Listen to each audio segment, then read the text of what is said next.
Elshinta News and Talk. Implementasi sistem administrasi layanan pajak baru atau Kortek Administration System masih menuai sorotan. Beberapa pengguna mengeluhkan ada kesulitan akses akibat downtime yang terjadi pada Sabtu 11 Januari lalu. Ketua Dewan Ekonomi Nasional Luhut Binsar Panjaitan menyebut sistem Kortek itu masih membutuhkan waktu untuk optimal dan menyadari adanya kendala di masa awal penerapan sistem tersebut. Untuk diketahui, pada awal peluncurannya, sistem Kortek ini dirancang untuk dapat memudahkan wajib pajak dalam berbagai layanan termasuk registrasi, pembayaran hingga pelaporan surat pemberitahuan atau SPT. Bagaimana menyoroti ketidaksiapan sistem administrasi layanan pajak baru ini atau yang disebut Kortek? Kami temui pemimpin sekaligus pendiri Indonesian Tax Care atau Intek Basuki Widodo. Elshinta News and Talk. Selamat malam Pak Bas. Malam.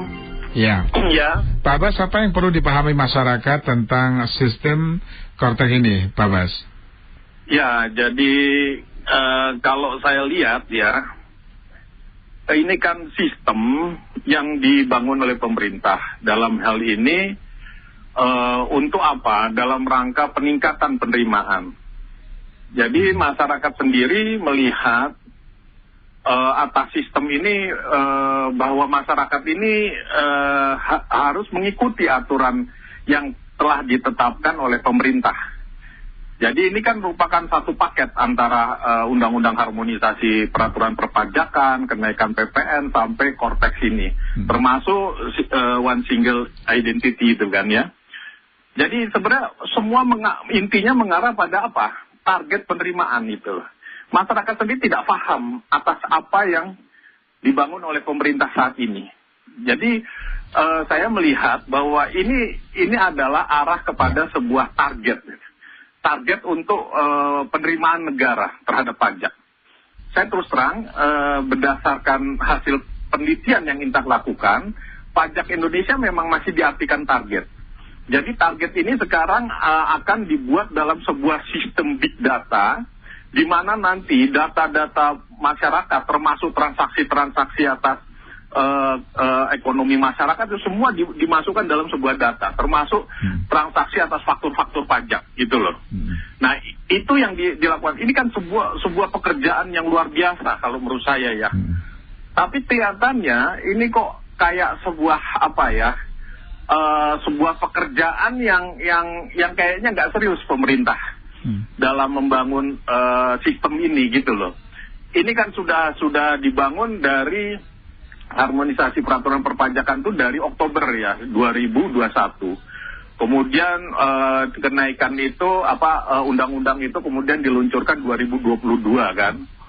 Nah itu termasuk PPN dan lain sebagainya gitu. Jadi kalau saya lihat ya, yang menjadi masalah bukan masalah target tapi fondasi daripada sistem pajak kita. Karena yang namanya korupsi di pajak itu sekarang ini luar biasa gitu loh. Jadi dengan adanya sistem Kortek ini saya melihat bahwa kedepannya ini akan terjadi sebuah penyimpangan nantinya ini. Karena sangat mudah. Jadi kalau saya analogikan ini, Kortek ini seperti kalkulator kalau manusia. Jadi dia hanya sebatas alat untuk membantu manusia dalam bekerja, termasuk Kortek. Kortek ini adalah membantu. Tapi pada akhirnya nanti yang mengkolek, yang akan memungut itu adalah petugas-petugas pajak. Nah ini nanti kedepannya ini kalau saya lihat akan lebih mengerikan. Karena Akan terjadi yang namanya sebuah tawar-menawar yang sekarang ini banyak dilakukan oleh oknum-oknum petugas pajak gitu loh. Tawar-menawar bagaimana Pak? Modusnya itu bagaimana? Ya modusnya ya tentu ya. Jadi yang terjadi sekarang ini kan pajak ini kenakan aja setinggi-tingginya. Karena Karena pengertian pajak yang hanya diartikan target. Jadi mulai dari pembuat kebijakan, perumusan undang-undang, sampai pelaksanaan di lapangan, para AR saat memanggil para wajib pajak, kemudian pemeriksaan pajak, itu lebih pada mencari-cari pengenaan pajak, mencari-cari kesalahan. Itu yang terjadi. Jadi dalam undang-undang yang dikatakan sebagai menguji kepatuhan, tapi dalam prakteknya lebih mencari-cari kesalahan gitu loh. Nah, ini yang sekarang ini akan dibuat dalam sebuah sistem big data yang besar, yaitu Cortex gitu loh. Sehingga nanti petugas-petugas pajak itu akan mendatangi yang didasarkan oleh temuan dari mesin Cortex ini gitu loh. Itu masyarakat tidak akan bisa menghindar. Tapi problemnya bukan di situ. Problemnya akan terjadi yang namanya sasaran kepada orang-orang yang lemah secara perekonomian, orang-orang yang tidak paham pajak dan lain sebagainya. Sedangkan bagi WP-WP yang punya uang, perusahaan-perusahaan besar yang bisa membayar konsultan, mereka bisa berbagai cara. Bahkan beberapa perusahaan melakukan semacam tanda kutip dilindungi oleh oknum-oknum dari kantor pajak. Gitu loh. Jadi yang mengerikan di arah di mana korupsi ini nanti akan jadi pada prakteknya Pak, pada prakteknya konsultan pajak ini berkolaborasi dengan oknum pajak sehingga sesuai dengan apa yang diinginkan oleh para pengusaha-pengusaha hitam itu. Iya, banyak sekarang oknum-oknum konsultan itu yang bermain di dua kaki. Mereka bermain dengan oknum-oknum di kantor pajak sebagai bahasanya itu dengan bahasa yang menyampaikan, ini lebih kecil kalau kita melakukan negosiasi. Jadi banyak WP-WP yang nggak berdaya menghadapi petugas-petugas pajak. Dan ini nanti ke depannya saya khawatir banyak perusahaan-perusahaan yang tanda kutip dimiliki oleh orang-orang kuat, anggota dewan atau para konglomerat apa yang mempunyai hubungan dengan pemerintah itu terlindungi. Karena mereka bisa menjalin sebuah hubungan harmonis dengan pemimpin-pemimpin yang ada di pusat gitu loh. Oke. Ini yang sebenarnya sangat mengerikan gitu. Baik. Pak Bas, sebelum kita lanjut Pak Bas, kita sapa pendengar dulu boleh ya? Ada Pak Agung di Jakarta Selatan dan Pak Diki di Bintaro. Pak Agung dulu nih. Pak Agung silakan. Selamat malam Pak Agung. Selamat malam Mas Wiryo dan Pak Basuki. Alhamdulillah. Assalamualaikum warahmatullahi wabarakatuh. Waalaikumsalam warahmatullahi wabarakatuh. Iya, saya setuju sih bahwa narasumber memang trik-trik untuk mengakali bayar pajaknya tuh minim itu dari penghitungan aset yang tadinya besar itu dikecilkan sehingga nanti pajaknya tuh nilainya kecil, entah pakai konsultan atau tidak. Itu memang terjadi dari dulu. Kasusnya garis tambunan kita kalau kita ingat. Dan kemungkinan seperti itu. Iya, sudah bebas orangnya tuh kayaknya tuh. Dan beginilah pajak kita blur kalau nampak alon tuh yang seperti itu. Itu oknum-oknum ini. Yang terbaru itu RA ini ya Pak Agung ya. Betul sekali. Itu kasusnya modusnya seperti ini semua. Yang kita itu rakyat heran itu kenapa yang dulu kasus dari 2019 sampai 2024 349 triliun rupiah itu tidak ada kabarnya lagi. Itu yang rakyat kecewa. Apa benar itu isinya penggelapan pajak semuanya? Lalu siapa saja tersangkanya? Uang sebanyak itu kok malah seperti kesannya tidak ada berita lagi atau ditutupi atau dari masyarakat atau bagaimana? Harusnya kan dibuka. Belum dari beberapa kementerian yang 260 triliun total pengadaan barang dan jasa. 260 triliun loh dari beberapa kementerian. Itu apa juga nanti dibuka kalau yang Kemenkeu jadi kesannya ditutupi. Kan seperti itu. Nah, rakyat tuh pengen kejelasan uang pajak kita selain ada oknum-oknum yang diakali korupsi, kira-kira dipakai buat apa aja nih, fasilitas apa aja yang kita terima. Jalanan masih banyak yang bolong-bolong tuh. Iya nggak? Terus trotoar juga pada rusak, taman-taman juga kurang dipelihara dan lain-lain, fasilitas publik, jembatan bolong-bolong tuh belum diperbaiki. Dan ini rakyat bertanya-tanya, kira-kira bayar pajak siapa tidak sih? Kemungkinannya seperti itu. Terima kasih semua komunikasi. Terima kasih. Waalaikumsalam warahmatullahi wabarakatuh. Pak Agung ini kayaknya penyidik dari Polri nih. Pernah di sana. Iya. Betul. Oke, ada Pak Diki di Bintaro. Pak Diki silakan. Malam Mas Wiryo. Malam, silakan Pak. Malam Pak. Narasumber ini dari praktisi konsultan itu apa ya Pak? Iya, pendiri Indonesian Taker, lembaga ya. Lembaga independen pajak. Independen. Independen ya. Ini gini, kebetulan kita juga saya sebagai praktisi di swasta ya Pak kita ya. Iya, kita di bagian company swasta lah di perpajakan swasta. Jadi dengan tujuan Cortex ini kita sedang dalam awal 2 minggu awal tahun baru ini ya, kita dunia persilatan, khususnya persilatan perpajakan yang terkait dengan pajak itu sedang pusing. Apa kalau meme ini sejagat raya ini kita ya, jadi perpajakan. Jadi kacau ini kalau kita serang. Nah jadi terlepas saya akan soal video agak tangkap dulu mungkin yang dari sumber tadi dari nomor 2 bahwa menurut saya sih kalau seandainya program Konteks ini kan tujuannya memang untuk baik sebenarnya ya, untuk justru pemerintah memberikan sistem integrasi sistem perpajakan ini salah integrasi terbesar dunia nih ya kan, itu kan yang dikatakan terbesar dunia. Itu tujuannya bagus, justru dengan Konteks itu justru bisa untuk mencegah modus-modus yang antara konspirasi antara petugas dengan wajib pajak, dengan semuanya terrekamulasi tercatat di konteks itu, termasuk surat penyurat, semuanya sudah based on konteks itu Pak. Karena kalau kita memahami konteks sendiri seperti apa dalamnya seperti itu tujuan. Tapi sayangnya ini Pak, ini pemerintah tergesa-gesa gitu loh. Jadi belum siap ini program ya, sudah diluncurkan. Kita sebagai praktisi ini semua kacau ini. Tidak bisa membuat faktur pajak apa, jangankan membuat Pak. Dari tanggal 1 sampai dengan tanggal 2 minggu 14 kemarin itu belum bisa masuk. Login sendiri susah. Jadi mau masuk akses sendiri susah. Jangankan itu mau masuk akses saja, ya kita mau login saja itu ampun, itu lemotnya tak ampun. Dan itu membuat faktur pajak satu aja itu nggak bisa. Mau bikin role akses sendiri pun itu susah, nggak bisa. Gitu. Tarik data itu segala macam gitu. Itu susah sekali. Jadi itu belum siap. Jadi seharusnya pemerintah kan launching tanggal 1, tanggal 2 itu tidak seharusnya di mana-mana kalau dari sistem perpajakan kita sebelum-sebelumnya e-faktur ataupun unifikasi itu dicoba dulu Pak gitu loh. Ini mohon si CJP mungkin bisa mendengar ya, itu dicoba. Kenapa tidak dicoba pertama wajib pajak besar terlebih dahulu, Jakarta Jabodetabek dicoba. Setelah itu baru Jawa Bali, baru se-Indonesia kan seperti itu biasanya. Ini program besar sekali tapi tidak dicoba ketika langsung down Pak.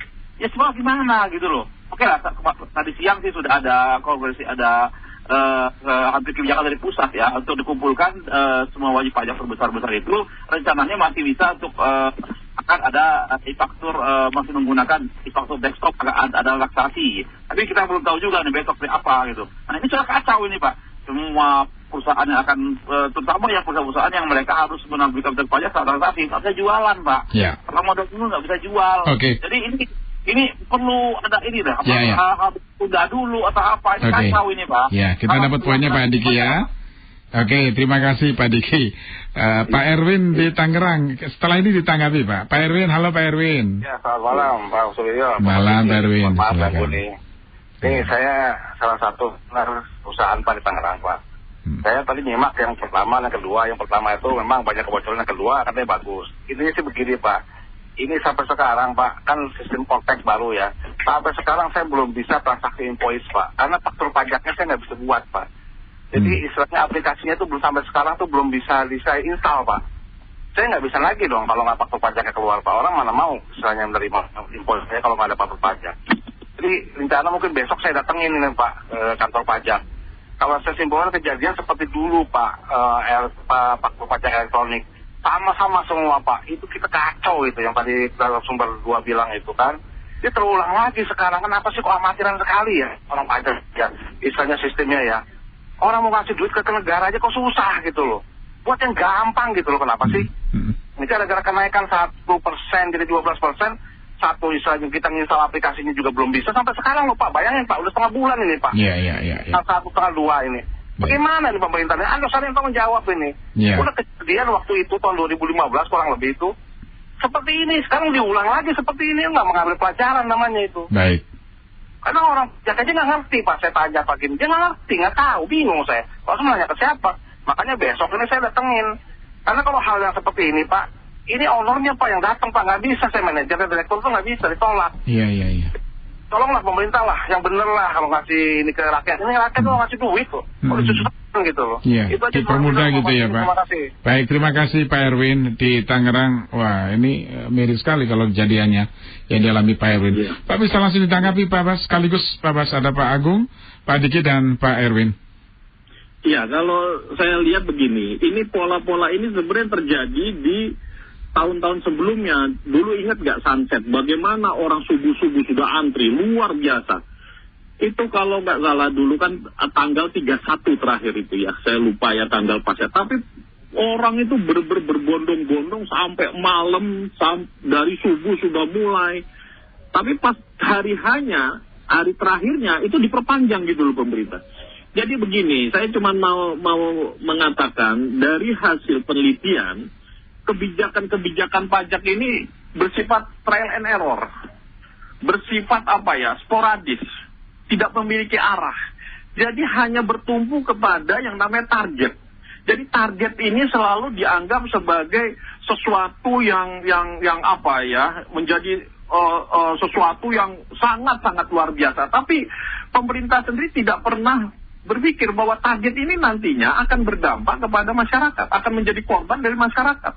Dan masyarakat sendiri ya, Mas Suryo, itu selalu melihat pajak ini ya, bagi petugas-petugas pajak, masyarakat ini dalam menyikapi pajak, seolah-olah pajak ini menjadi sebuah pekerjaan yang masyarakat itu harus patuhi, harus jalani, seolah-olah masyarakat itu tidak melakukan kegiatan apapun gitu. Yeah. Seolah-olah tidak. Ini kan sumber daripada utama dari masyarakat bekerja, mencari uang, melakukan kegiatan produksi dan lain sebagainya. Itu banyak yang mengadukan ke Intak. Kalau sudah diperiksa Pak, ini perusahaan-perusahaan developer tuh. Ketua RE-nya bilang ya, cabang mana saya nggak usah sebutkan. Kalau sudah diperiksa kita berhenti Pak dagang. Kita cuma melayani petugas pajak katanya. Dan petugas pajak ini kalau sudah ngincar sudah nggak ada yang namanya itu pengenaan utang pajaknya kecil katanya. Jadi sebenarnya pola-pola ini terulang terus gitu loh. Dengan bahasa-bahasa nanti target, efisiensi. Yang jelas begini, memang konteks ini bagus ya dalam arti untuk memberikan pemasukan supaya tidak ada yang namanya penggelapan. Tapi problemnya bukan di situ. Problemnya mental dari para oknum, mental aparatur pajak, mental daripada pelaku bisnis. Pelaku bisnis ini juga harus tidak bisa menyikapi secara lugu atas sistem pajak kita. Banyak orang-orang, Pak, kalau terlalu lugu habis kita, bangkrut kita. Makanya bagaimana? Banyak trik-trik. Salah satunya setiap 5 tahun saya bubarin tuh perusahaan. Terus apalagi ada juga yang bilang, Pak, kalau saya buat saving, Pak. Jadi kalau saya tidak jujur amat, jadi dari pajak-pajak itu saya saving. Nanti kalau ketahuan ya ini untuk negosiasi kepada orang-orang pajak ini. Semua tahu, permainan itu tahu kita. Yeah. Nah, problemnya sebenarnya yang harus dilakukan oleh pemerintah bukan membuat sistem-sistem canggih seperti ini. Sebenarnya belum waktunya kalau menurut saya. Yang paling penting yang harus dilakukan pemerintah adalah membenahi dari sistem penyelenggaraan pajak kita. Pajak kita masih diartikan target, masih belum jelas pajak ini akhirnya itu berdampak apa kepada masyarakat. Saya berkali-kali pajak bukan hanya dipungut setelah itu selesai. Pajak harus kembali kepada masyarakat dalam bentuk penguatan yang akan memberikan sebuah peningkatan potensi pendapatan dari masyarakat. Itulah yang namanya nanti akan menjadi penguatan ekonomi rakyat. Dan ini akan meningkatkan penerimaan pajak lagi. Jadi begitu, tax ratio itu naik terus gitu loh. Potensi itu naik terus, bukannya dengan diambil setelah itu selesai. Ekonomi kita semakin berat, rupiah kita semakin terpuruk, pengangguran semakin di mana-mana. Jadi dengan adanya konteks ini belum cocok, belum sesuai. Karena sistem pajak kita adalah self assessment, bukan official assessment. Kalau di Amerika itu memang official assessment. Artinya memang dibutuhkan sebuah sistem yang memang dia sistem yang canggih untuk Untuk mengejar orang-orang yang tidak patuh. Kalau di Indonesia belum. Kesadaran kita rusak dengan dengan pemahaman pada target. Banyak masyarakat yang sebenarnya pengen patuh akhirnya tidak menjadi patuh. atau melawan atau tidak simpatik dengan pajak seperti sekarang. Banyak masyarakat yang kesel. Ini kan tidak mendukung dunia usaha. Bagaimana sebuah aturan yang sudah ditetapkan dari Oktober 2021 sampai sekarang tidak ada persiapan matang? Apa ini sebuah main-main atau apakah ini dari sebuah permainan dari oknum-oknum yang menguasai sistem? Sehingga negara kepentingan negara dikendalikan oleh hanya beberapa orang. Ini yang pemerintah harus transparan. Mau dibawa kemana arah dari kebijakan pajak-pajak kita kalau hanya bicara target setelah itu selesai. Setelah itu tarikin lagi, selesai lagi gitu loh. Bukan seperti itu membangun sistem pajak. Iya. Oke, baik. Itu, Mas Suryo. Baik.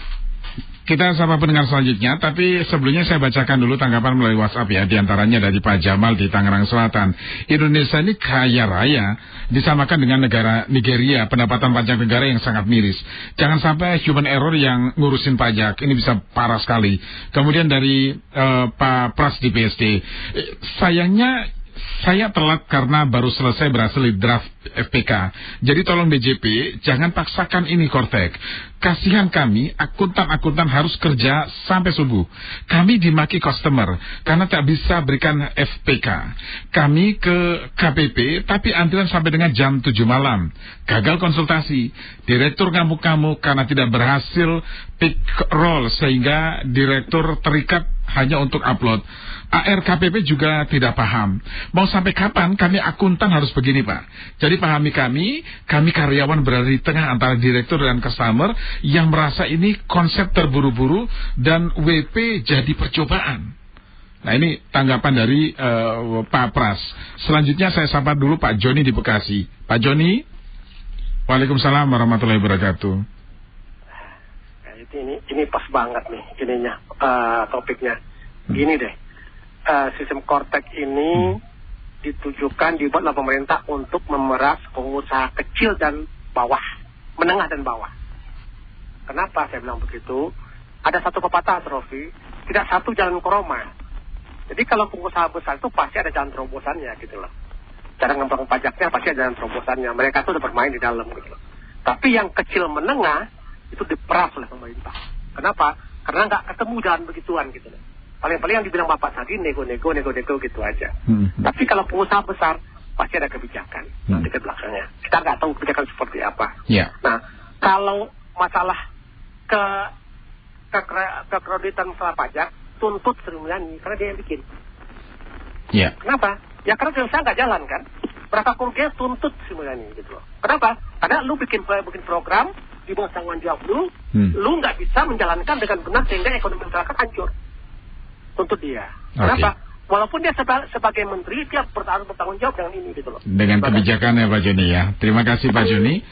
Kemudian Pak Haris di Bogor, Pak Haris. Ya, selamat malam, Sinta. Iya, malam Pak Haris. Ya, jadi begini Pak ya, tadi komentar dari pendengar yang sebelumnya cukup bagus juga itu ya. Itu seorang akuntan merasa kewalahan Pak, bagaimana dengan rakyat biasa. Ya, jadi gini, kondisi saat ini rakyat itu kan sedang susah. Ya jujur aja sedang susah Pak. Itu terlihatlah dari mulai Desember perayaan Natal dan Tahun Baru kemarin itu. Terus dihebohkan dengan PPN 12%.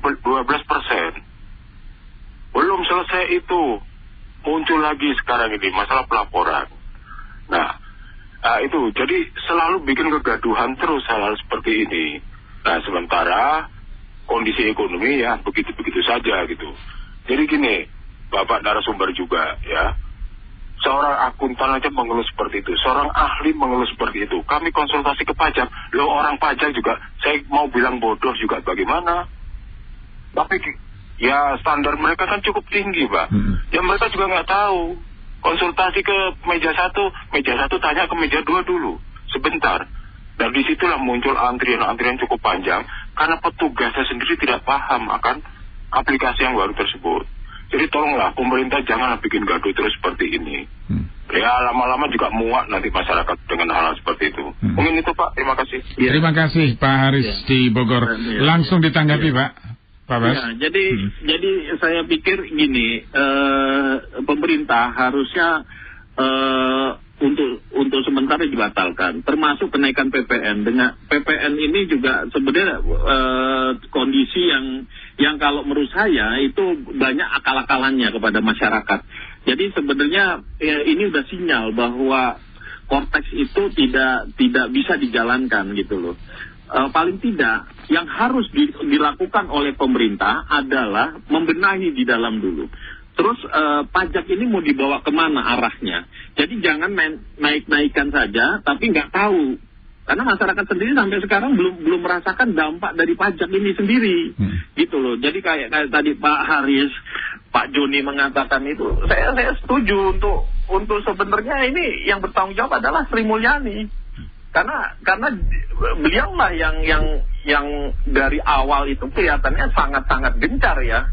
Ngotot untuk menaikkan PPN, membuat sistem Cortex, terus single identity KTP dan NPWP dan lain sebagainya. Jadi dan satu hal lagi, tolong pajak jangan diartikan target. Tadi saya baca Pak Luhut juga datangi kantor ini dan akan mengutamakan pengusaha-pengusaha besar untuk diselamatkan dulu gitu loh. Jadi rakyat kecil ini nggak pernah diperhatikan gitu loh. Jadi yang tadi Pak ini katakan benar. Rakyat kecil selalu jadi korban nantinya ini. Jadi janganlah rakyat ini benar sudah mengorbankan uangnya. Kalau di Amerika, negara, rakyat saat mengorbankan uangnya, maka negara tidak boleh main-main. Walaupun itu hanya Rp1 pun, gitu loh. Nah di Indonesia tidak begitu. Pembuat kebijakan ini kayaknya santai-santai aja. Kalau ada masalah, biarin aja masyarakat nanggung semuanya gitu loh. Jadi tidak ada semacam moral gitu loh. Tidak ada yang namanya tanggung jawab secara moral terhadap pajak-pajak yang dipungut gitu loh. Ini yang harus dievaluasi ke depannya. Sebenarnya kita mengutin pajak ini mau arah kemana sih membangun sistem pajak ini? Kalau saya bilang target itu bukan tujuan.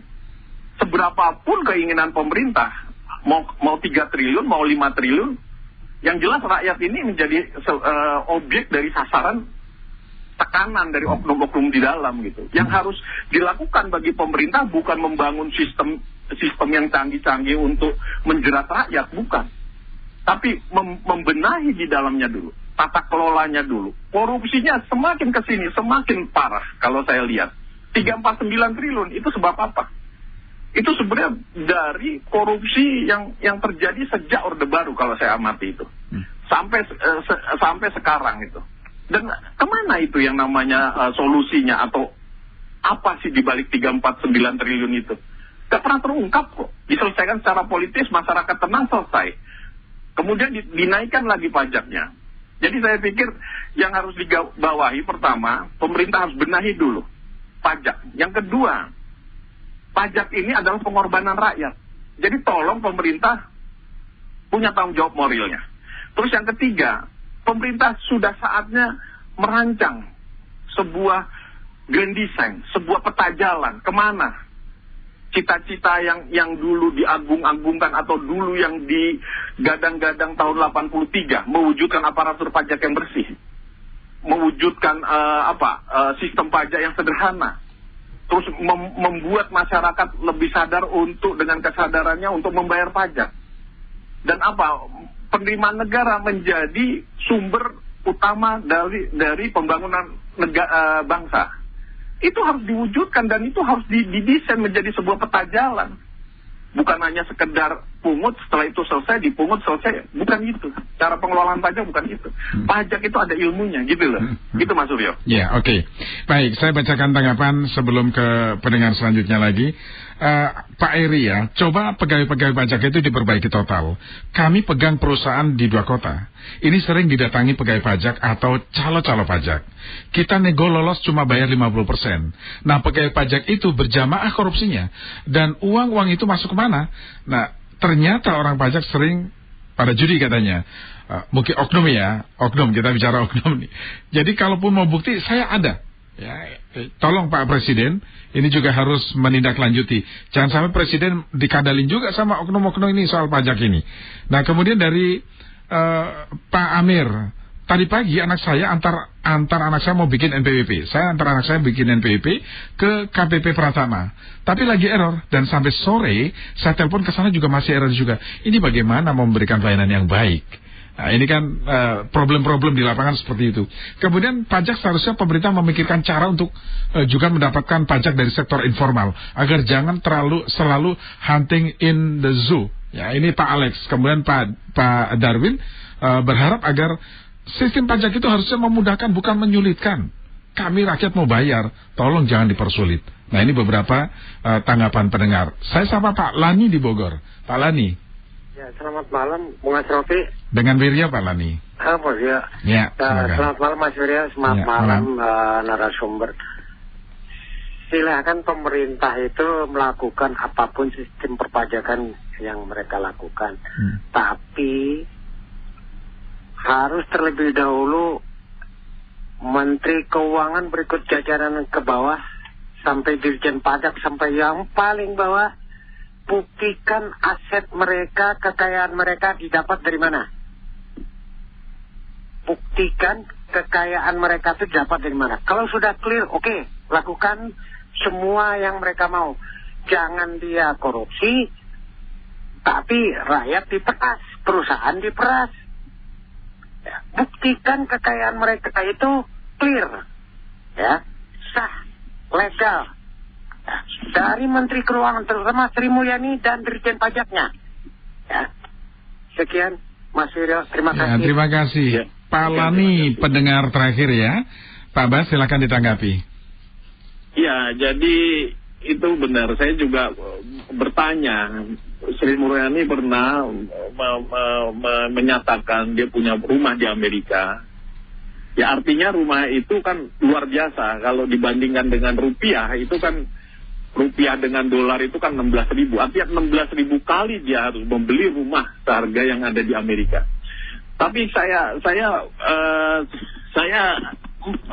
ingin menyoroti sebenarnya pemerintah seharusnya membenahi dulu sistem pajak. Tolong yang namanya pajak, masyarakat itu berkorban, pengorbanan rakyat, artinya pajak ini harus kembali kepada rakyat dalam bentuk penguatan ekonomi. Kemudian jangan masyarakat itu dipersulit. Karena yang namanya pajak seolah-olah petugas-petugas pajak ini menganggap wajar kalau masyarakat itu direpotkan dengan pajak. Padahal kehidupan dari pengusaha itu bukan semata-mata ngurusin pajak. Bukan. Tapi masyarakat itu harus cari makan, harus cari uang. Perusahaan tuh harus meningkatkan omset dan lain sebagainya. Tapi pajak ini kelihatannya punya porsi yang luar biasa. Jadi kalau ada petugas pajak datang, itu sudah sangat-sangat merepotkan. Gitu loh. Gitu gambarannya Mas Suryo. Jadi harus ada perbaikan total atas sistem pajak kita. Jadi pajak pertama jangan lagi diartikan target. Terus arah dari pajak ini kemana? Tolong pemerintah melihat apa cita-cita pajak waktu reformasi tahun 83. Dan itu harus dibuat peta jalan. Itu harus dibuat rancangan jangka pendek, jangka panjang. Bagaimana cara pencapaiannya? Jadi buat semacam roadmap, peta jalan ke arah sana. Jadi bukan pajak. Bukan pajak itu hanya diartikan target, setelah itu selesai. Semua dari anggota dewan, sampai Luhut, sampai semuanya bicara target. Soalnya kalau udah target itu tercapai, dianggap semua prestasi. Bagaimana korban di masyarakat ini? Bagaimana masyarakat itu, perusahaan-perusahaan yang bangkrut, perusahaan kelas kecil, menengah itu banyak yang bangkrut. Ini yang selama ini ditutupi terus gitu loh. Bagaimana yang namanya negosiasi korupsi itu terus bergerak dan itu merambah keluar oknum-oknum di luar pajak. Itu aja Mas Suryo gambarannya. Jadi harus ada pembenahan. Ini kok mengerikan. Yang paling utama. Ini mengerikan sekali ya, sampai tahu dalam-dalamnya. Sampai tahu dalam-dalamnya artinya harus menjadi. Kalau pemerintah mau serius ngurusin pajak misalnya, mau mendapatkan masukan dari pajak yang tinggi, dibenahi saja sektor pajak ya. Saya rasa tidak perlu menaikkan PPN 12%, bisa tertutup dengan pembenahan itu ya Pak? Jelas. Dan satu hal lagi, penerimaan negara, cara mencari uang itu tidak harus menekan-nekan ke masyarakat dengan menakut-nakuti meneror, bahasanya kan begitu. Tapi coba, kan sumber kekayaan kita luar biasa. Masa hanya 80% bahkan pernah 82% hanya dari pajak. Dan pajak itu sendiri tidak memberikan penguatan. Gitu loh. Jadi tolong pajak ini harus hati-hati, jangan seolah-olah target setelah itu selesai tahun depan dinaikkan lagi terus sampai begini. Itu udah kalau menurut saya udah salah pengelolaan begitu. Baik. Gitu. Baik. Ya. Pak Abbas, terima kasih Pak Abbas sudah meluangkan waktu untuk sharing bersama kami. Semoga bermanfaat. Terima kasih. Selamat malam. Selamat malam Mas Suryo. Makasih. Sama-sama. Pendengar dengan tadi pemimpin sekaligus pendiri Indonesian Tax Care atau Intax, Basuki Widodo. Elshinta News and Talk.